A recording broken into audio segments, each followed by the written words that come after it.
ಬಾಳು ಬೆಳಗಿಸೋ ಬಾದಿವನಿ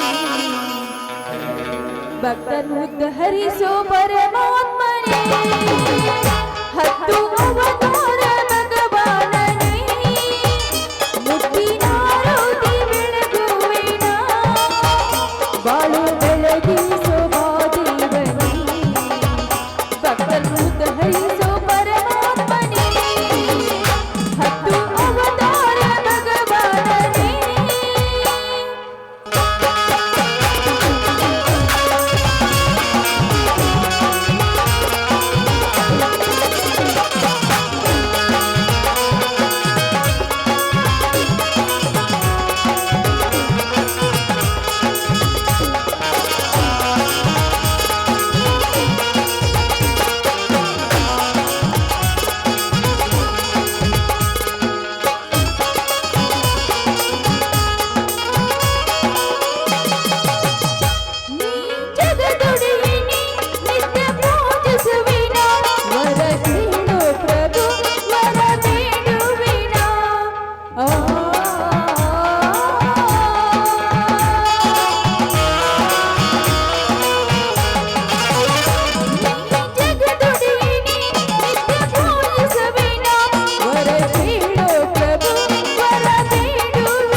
ಅಪ್ಪ ತಂದೆ ಪರಮೇಶ್ವರನೇ, ಈ ಜಗತ್ತನ್ನೇ ಸೃಷ್ಟಿಸಿ ಒಂದು ಹುಲ್ಲು ಗುಡ್ಡ ಅಳಿಯಾಡಬೇಕಾದ್ರೆ ನಿನ್ನ ಅನುಮತಿ ಬೇಕು ತಂದೆ, ನಿನ್ನ ಅನುಮತಿ ಬೇಕು. ಅಮ್ಮ, ಇವತ್ತು ನವರಾತ್ರಿ. ಈ ನವರಾತ್ರಿ ದಿನರನ್ನು ದುಷ್ಟರನ್ನು ಶಿಕ್ಷಿಸಿ ಶಿಷ್ಟರನ್ನು ರಕ್ಷಿಸಿ ರುಂಡವನ್ನು ಚೆಂಡಾಡಿ ರಾಕ್ಷಸರ ರಕ್ತವನ್ನು ಕುಡಿದು ಜೈಶಾಲಿಯಾದ ಮಹಾ ತಾಯಿ ನೀನು. ಅಮ್ಮ, ಈ ಕಲಿಯುಗದಲ್ಲಿ ಅಂತ ರಾಕ್ಷಸರನ್ನು ರಕ್ತ ಕುಡಿದು ನೀನು ಜೈಶಾಲಿಯಾಗಿ ಈ ಭೂಮಿಯಲ್ಲಿ ಮತ್ತೊಮ್ಮೆ ದರೆಗಿಳಿದು ಬಾ ತಾಯಿ, ದರೆಗಿಳಿದು ಬಾ. ನನ್ನ ತಂದೆಯನ್ನು ಧರ್ಮದ ಹಾದಿ ಹಿಡಿದು ನಿನ್ನ ದಾರಿಯಲ್ಲಿ ನಡೀತಾ ಇದ್ದಾರೆ. ಆ ನನ್ನ ತಂದೆಯನ್ನು ರಕ್ಷಿಸುವ ಭಾರ ನಿನ್ನನ್ನೇ ಕುಡಿದಿದ್ದೇವೆ. ಅಷ್ಟೇ ಅಲ್ಲಮ್ಮ, ತಾಯಿ ಇಲ್ಲದೆ ಬಳಲುತ್ತಿರುವ ನನ್ನ ತಮ್ಮಂದಿರ ಬಾಳು ನಿನ್ನನ್ನೇ ಕುಡಿದೆ ತಾಯಿ. ನಮ್ಮನ್ನೆಲ್ಲರೂ ಕಾಪಾಡೋ ಭಾರ ನಿನ್ನನ್ನೇ ಕುಡಿದೆ.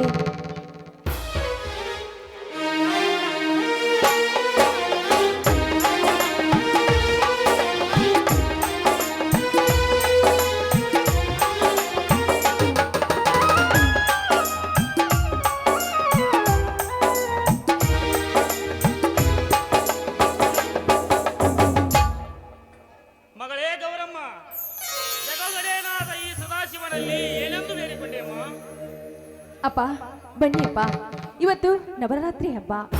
ರಾಕ್ಷಸರನ್ನು ಸಂಹರಿಸಿ ರಕ್ತ ಕುಡಿದ ಮಹಾತಾಯಿ ಈ ಜಗತ್ತಿನಲ್ಲಿ ರಾಕ್ಷಸರನ್ನು ಕೊಂದು ನಿಮ್ಮಂತ ಮುಕ್ತ ಜನರನ್ನು ಕಾಪಾಡು ತಾಯಿ ಅಂತ ಬೇಡ್ಕೊಂಡೆ ಅಪ್ಪ. ಎಂತ ವರವನ್ನು ಬೇಡಿಕೊಂಡೆ ಮಗಳೇ. ವೇದವತಿ ಎಂಬಳು ಸೀತೆಯ ಅವತಾರದಲ್ಲಿ ಅಗ್ನಿ ದೇವತೆಯಾಗಿ ಹುಟ್ಟಿ ಜನಕರಾಜನ ಮಗಳಾಗಿ ಶ್ರೀರಾಮನಿಗೆ ಸತಿ ಆದಂತೆ ಉತ್ತಮ ವರನ ಕೈ ಹಿಡಿದು ಈ ನರಮಾನವರನ್ನು ದೇವಮಾನವರನ್ನಾಯಿಸುವ ಶಕ್ತಿ ತಂದೆ ನನಗೆ ದಯಪಾಲಿಸಲಮ್ಮ. ಅಪ್ಪ, ಈ ನಿಮ್ಮ ನುಡಿ ಕೇಳಿ ನನಗೆ ತುಂಬಾ ಸಂತೋಷ ಆಯ್ತಪ್ಪ. ಅಪ್ಪ, ಎಂತ ಕಡಿ ವೈರಿ ಬಂದ್ರು ಕೂಡ ಸೇಡು ತೀರ್ಸ್ಕೊಳ್ಳೋ ಛಲ ನನ್ನಲ್ಲಿದೆ ಅಪ್ಪ. ಈ ನಿಮ್ಮ ಮಾತೇ ನನಗೆ ಅಮರವಾಣಿ. ಬನ್ನಿ ಅಪ್ಪ, ಮೊದಲು ಆ ದೇವರಿಗೆ ನಮಸ್ಕರಿಸಿ ಪ್ರಸಾದ ತೆಗೆದುಕೋ ಬನ್ನಿ.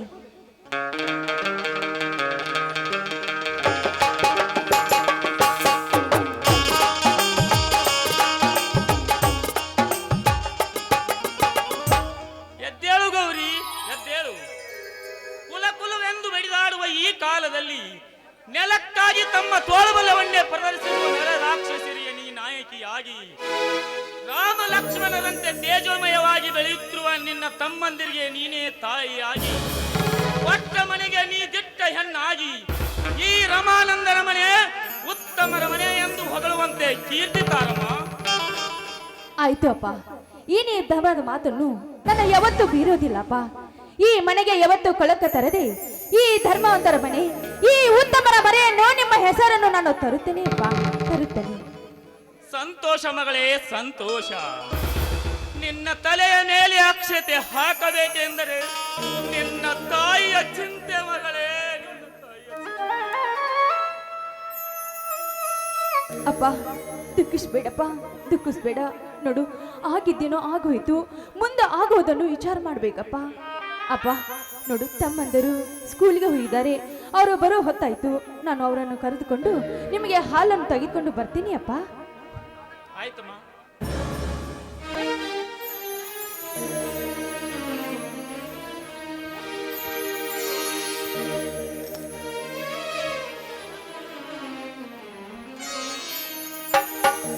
ತಂದೆ ಸದಾಶಿವ, ಭಕ್ತರ ಇಚ್ಛಾಶಕ್ತಿಯೇ ನನ್ನ ಶಕ್ತಿ ಎಂದು ಸ್ವಚ್ಛ ಮನಸ್ಸಿನಿಂದ ನನ್ನ ಮಕ್ಕಳಿಗೆ ವಿದ್ಯಾಬುದ್ಧಿಯನ್ನು ಕೊಟ್ಟು ಉದ್ಧರಿಸು ತಂದೆ, ಉದ್ಧರಿಸು.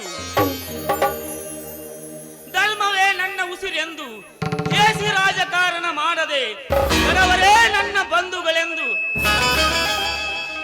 ಸದಾ ಹಸುಮುಖಿಯಿಂದ ಬಾಳಿದ ನನ್ನ ಬಾಳಿಂದು ಸತಿಯನ್ನು ಕಳೆದುಕೊಂಡು ಸ್ಮಶಾನವಾಗಿದೆ ತಂದೆ, ಸ್ಮಶಾನವಾಗಿದೆ. 18 ವರ್ಷದ ಸಣ್ಣ ಹಸು ಕಂದರಿಗೆ ನೀನೇ ಬೆಳಕಾಗಿ ನಿನ್ನ ಧೈರ್ಯ ಶಕ್ತಿ ತುಂಬಿ ಅವರಿಂದಲೇ ಈ ರಮಾನಂದನ ಮನೆ ಸಮರ ಮನೆತನ ಆಗಲೆಂದು ಆಶೀರ್ವದಿಸಪ್ಪ, ಆಶೀರ್ವದಿಸು.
ಮತ್ತಿದೆ.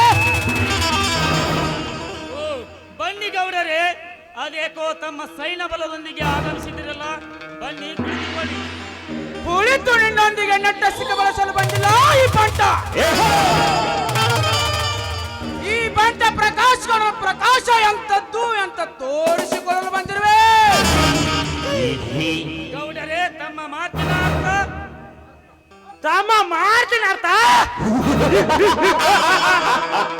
ಅರ್ಥ ಅನರ್ಥಗಳ ಮಧ್ಯದಲ್ಲಿ ಈ ವ್ಯರ್ಥ ವೈರತ್ವ ಸಾಧಿಸಿದರೆ ನಿನ್ನ ಕತ್ತಿನ ಮೇಲೆ ಈ ಬರ್ರ ಕತ್ತಿ ಸದಾನ ತೋರ್ತದೆ.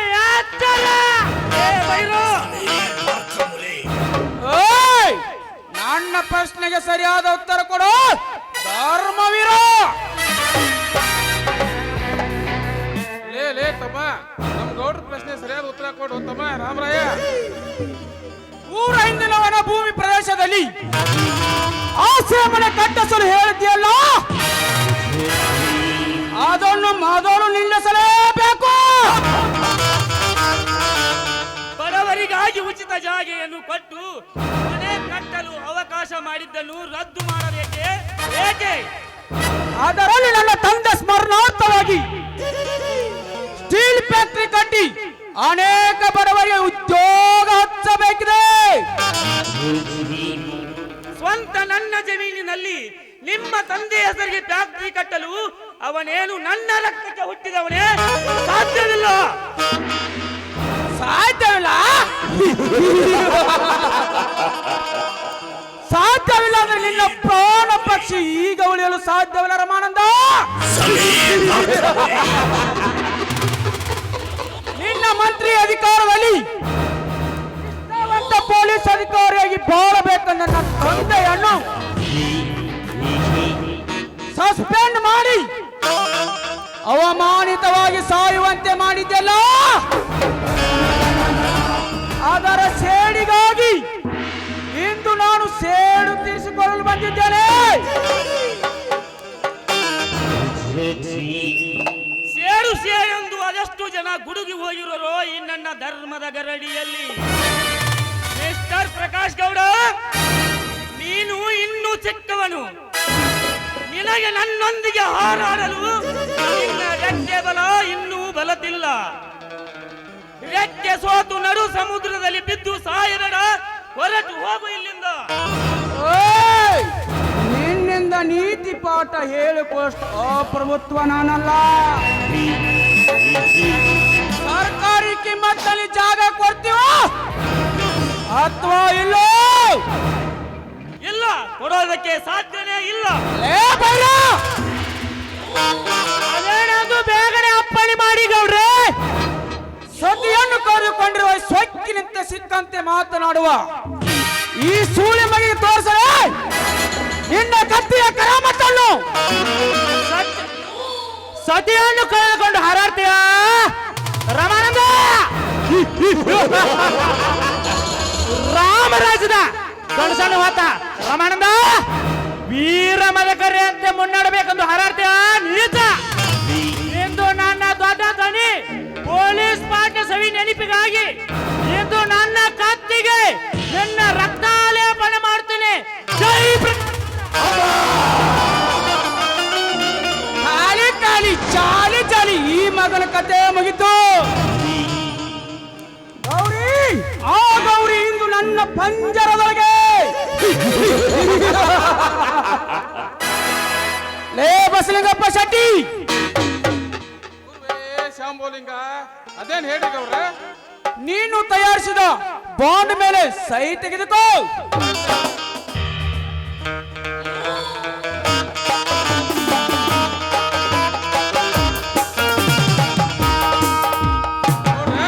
ಇವ್ನ ಬಟ್ ಏನ್ ತುರ್ಕೇನ್ ಹೇಳ್ಬಿಡ್ರಿ, ಒಟ್ಟ ಮೂಡವಾದ್ರಿ. ತಗೋ ನೇಮ.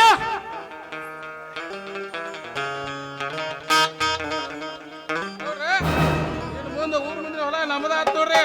ಟರರ ಟರರ ರೀ.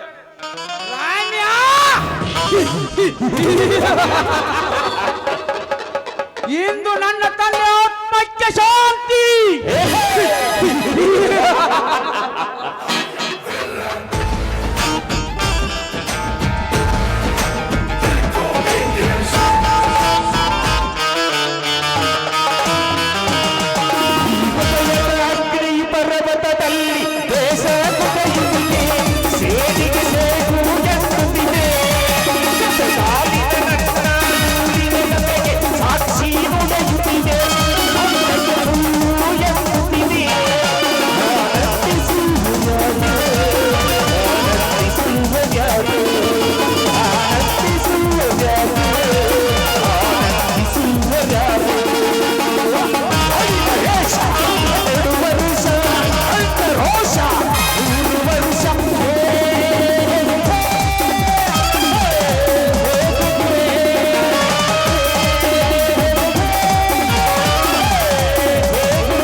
ಅಪ್ಪ ಹೇಗಪ್ಪ ಕೆಳಗೆ ಬಿದ್ದಿದ್ದಿಲ್ಲ, ಏನಾಯ್ತಪ್ಪ? ಅಪ್ಪ ಅಪ್ಪ ಇದೇನಪ್ಪ ಇದು? ನಿನ್ನ ಮೈ ಮೇಲೆ ಎಲ್ಲ ರಕ್ತ. ಯಾರಪ್ಪ ಯಾರಪ್ಪ ನಿನ್ನ ಕೊಲೆ ಮಾಡಿ ಹೋದ್ರು? ಹೇಳಪ್ಪ. ವಿಧಿಯು ನನ್ನನ್ನು ಬಲಿ ತೆಗೆದುಕೊಂಡಿತಮ್ಮ, ಬಲಿ ತೆಗೆದುಕೊಂಡಿತು. ನಿನ್ನ ತಲೆಯ ಮೇಲೆ ಅಕ್ಷತೆ ಹಾಕುವ ಭಾಗ್ಯ ನನಗಿಲ್ಲ ಮಗಳೇ. ಬಂಗಾರಪೇಟೆಯಿಂದ ನಿನ್ನ ಸೋದರ ಮಾವ ಬರ್ತೀನಂತ ಹೇಳಿದ್ದ, ಇನ್ನೂ ಬರಲಿಲ್ಲ. ಇನ್ನು ನನ್ನ ಸಣ್ಣ ಮಕ್ಕಳ ಗತಿ ಏನು ಮಗಳೇ, ಏನು ಮಾಡಲಿ?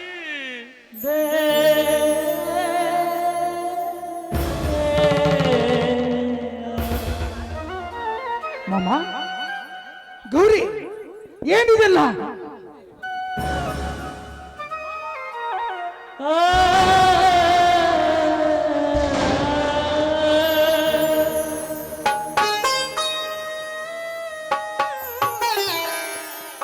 ತಂದೆಯ ಶಿವರೂಪ,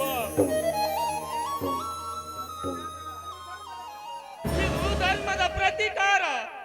ಉತ್ತಮರ ಮನೆತನ ಕಣವೆಂದು ಮೆರೆದ ಆ ಕೀರ್ತಿಯ ಪ್ರತೀಕಾರ ಶಿವು, ಪ್ರತೀಕಾರ. ಆ ಕೀರ್ತಿಗೆ ಮಸಿ ಬಳೆಲಪ್ಪಿಸುವ ಮೋಸದ ಸಂಚು ಶಿವು, ಮೋಸದ ಸಂಚು. ಮಾಮ, ನಿಮಗೆ ಮೋಸ ಮಾಡಿದ ಕೆಂಚ ಯಾರೆಂದು ಗೊತ್ತಾದರೆ ಅವ್ರು ಇಂಚಿಂಜಿಗೆ ಕತ್ತರಿಸಿ ನಿಮ್ಮ ಪಾದ ಮೇಲೆ ಹಾಕ್ತೀನಿ. ಹೇಳು ಮಾಮ, ಹೇಳು. ಕತ್ತರಿಸಿ ಹಾಕುವ ಸಮಯ ಈಗಿಲ್ಲ ಶಿವು, ಈಗಿಲ್ಲ. ಮೊದಲು ನನಗೊಂದು ಮಾತು ಕೊಡಬೇಕು ಶಿವು. ಒಂದೇ ಏಕೆ ಮಾಮ, 1000 ಮಾತು ನಡೆಸ್ಕೊಡ್ತೀನಿ. ಹೇಳು ಮಾಮ, ಹೇಳು.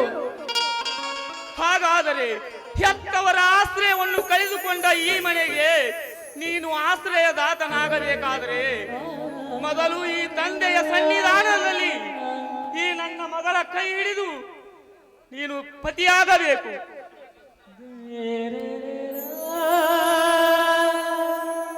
ಇನ್ನು ಮೇಲೆ ನನ್ನ ಈ 2 ಗಂಡು ಮಕ್ಕಳಿಗೆ ನೀವೇ ಪರಿಪಾಲಕರು. ಆಯ್ತು ಮಾಮ, ಅಳಬೇಡ ಮಾಮ, ಅಳಬೇಡ. ಎಂದಿನಿಂದ ನಿನ್ನ ಮಗಳನ್ನ ನನ್ನ ಸತಿ ಎಂದು ಸ್ವೀಕರಿಸ್ತೇನೆ. ಅದೇ ರೀತಿ ನಿನ್ನ ಮಕ್ಕಳನ್ನ ನನ್ನ ಮಕ್ಕಳನ್ನ ಜೋಪಾನ ಮಾಡ್ತೀನಿ. ಆದ್ರೆ ಈ ಕೃತಿಗೆ ಯಾರು ಕಾರಣ? ಹೇಳು ಮಾವ, ಹೇಳು. ಈ ತಂದೆಯು ನಿಮಗೆ ಒಳ್ಳೆಯದನ್ನೇ ಮಾಡಲಿ ಶಿವು.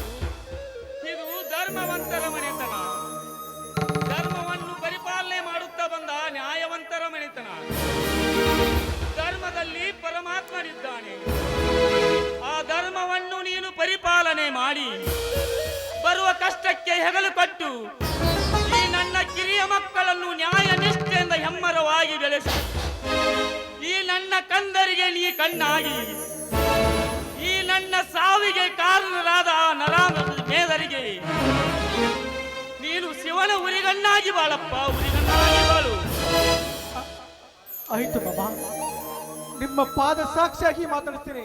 ಆದ್ರೆ ಈ ನಿಮ್ಮ ಸ್ಥಿತಿಗೆ ಯಾರು ಕಾರಣ? ಹೇಳು ಮಾಮ, ಹೇಳು.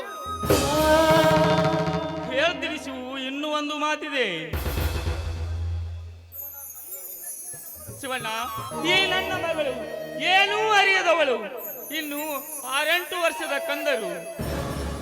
ಅವರಿಗೆ ನೀನು ಹಸಿವಾದಾಗ ತುತ್ತಿಟ್ಟು, ಹರ್ಷ ತುಂಬಿದಾಗ ಮುತ್ತಿಟ್ಟು, ವರ್ಷ 18 ಆದಾಗ ಧರ್ಮದ ಧೈರ್ಯ ಶಕ್ತಿ ಕೊಟ್ಟು ಅವರಿಂದ ಈ ಹೊಸ ನಾಡನ್ನು ಕೊಟ್ಟು ಅವರ ಓದಿಗಾಗಿ ಎಷ್ಟೇ ಹಣ ಖರ್ಚಾದರೂ ಪರವಾಗಿಲ್ಲ, ಹಿಂಜರಿಯಬೇಡ. ನನ್ನ ಆಸ್ತಿ ಎಲ್ಲ ಹೋದರೂ ಚಿಂತೆ ಇಲ್ಲ, ತೆಗೆದುಕೋ ಈ ಟ್ರೆಸರಿಯ ಕಿಡಿ ಕೈಯಲ್ಲಿ. ಇದರಲ್ಲಿ 50 ಎಕರೆ ಆಸ್ತಿ ಕಾಗದ ಪತ್ರಗಳು ಇವೆ, ಹಾಗೂ 10 ತೊಲೆ ಬಂಗಾರವಿದೆ. ಇವುಗಳನ್ನೆಲ್ಲ ರಕ್ಷಿಸಿ ನನ್ನ ಮಕ್ಕಳನ್ನು ರಕ್ಷಿಸು ಶಿವು, ನನ್ನ ಮಕ್ಕಳನ್ನು ರಕ್ಷಿಸು. ಆಯ್ತು ಮಾಮ, ಆಯ್ತು. ಈಗಲಾದ್ರೂ ಹೇಳಿ ಮಾಮ, ಈ ನಿಮ್ಮ ಕೊಲೆಗೆ ಯಾರು ಕಾರಣ ಅಂತ? ಇನ್ನೂ ಒಂದು ಮಾತಿದೆ ಶಿವು, ಮೊದಲು ಕೈ ಕೊಡು.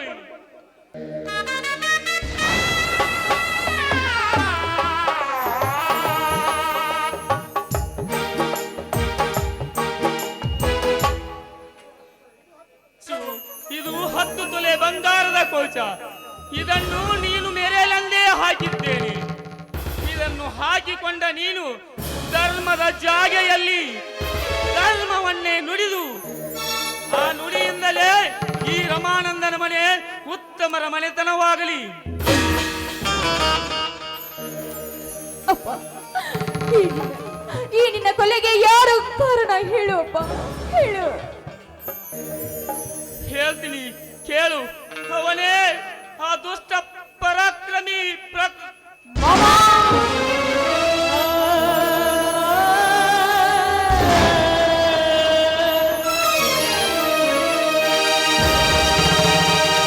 ನಗುತ್ತೈತೆ ದೈವ